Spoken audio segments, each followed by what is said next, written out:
ایک دن اس کی اور میری بات ہو رہی تھی۔ اچانک ہماری کسی بات پر لڑائی ہو گئی۔ اس نے مجھ سے ناراض ہو کر بات کرنا بند کر دیا، یہاں تک کہ اس نے میرا نمبر بھی بلاک کر دیا۔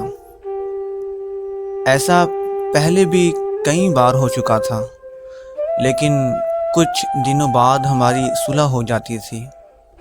لیکن اس بار ایک عجیب سی بے چینی تھی، کیونکہ مجھے ایسا محسوس ہو رہا تھا کہ اس بار وہ مجھ سے ناراض نہیں ہوئی، بلکہ وہ مجھے چھوڑ کر گئی ہے۔ میں نے اس سے رابطہ کرنے کی ہر ممکن کوشش کی، لیکن اس کا نمبر بند جا رہا تھا۔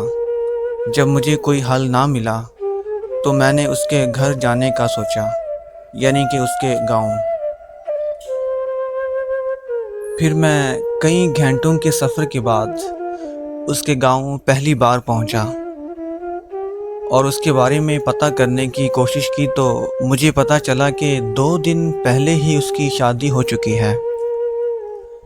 یہ سنتے ہی میرے پیروں تلے زمین نکل گئی، میرے ہاتھ پاؤں سن ہو گئے اور دماغ بھی بالکل سن ہو گیا تھا۔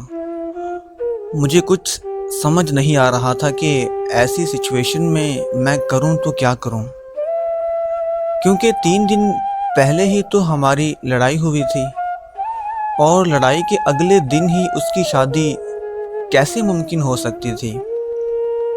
تب مجھے سمجھ آیا کہ اس نے مجھ سے لڑائی جان بوجھ کر کی تھی، کیونکہ وہ کسی اور سے شادی کرنے جا رہی تھی اور وہ یہ نہیں چاہتی تھی کہ میں اسے بے وفا سمجھوں۔ اس لیے اس نے مجھ سے لڑائی کر کے نمبر بند کر دیا تھا، تاکہ مجھے یہی لگے کہ وہ مجھے میری ذاتی غلطی کی وجہ سے چھوڑ کر گئی ہے۔ لیکن میں حیران اس بات پر ہوں کہ ہمارا ریلیشن 2 سال تک رہا اور مجھے کہیں سے بھی نہیں لگا تھا کہ وہ مجھے محبت نہیں کرتی، یا پھر ایک دن مجھے ایسے دھوکے سے چھوڑ کر جائے گی۔ آج میں جس درد اور تکلیف سے گزر رہا ہوں، یہ میں ہی جانتا ہوں یا پھر میرا خدا جانتا ہے۔ اس نے تو اپنا گھر بسا لیا، لیکن میرا کیا؟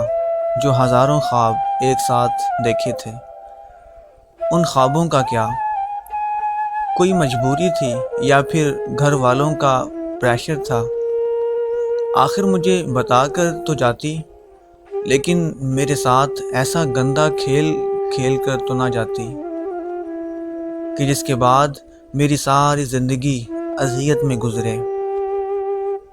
اور سچ کہوں تو بات ساری فطرت اور ایمانداری کی ہوتی ہے، اور مجھے لگتا ہے کہ اس کی فطرت میں ہی بے ایمانی تھی، ورنہ ایمان والے لوگ تو دھوکے باز نہیں ہوتے۔